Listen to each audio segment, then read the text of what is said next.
I believe that if the older girlfriend is pressuring the younger girlfriend, then that's not really a healthy relationship to be in. They both should be comfortable with who they're telling, and they should decide together when they want to tell who they want to tell. And if the younger girlfriend is maybe ashamed of dating someone older, or if she's not ready to come out yet, then I think they need to figure out what the relationship, where is it headed, and what's the future going to be.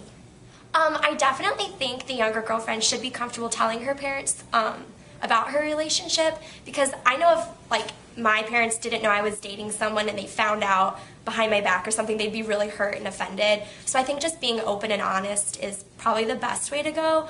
If she's embarrassed to say something, or if maybe she hasn't come out yet, then maybe she needs to really consider what she wants in life, because if she's happy, then she should be confident telling her close family. So I don't know, that's what I think.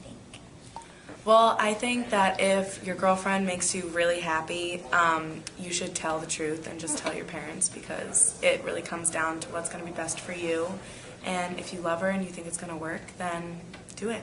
Tell your parents.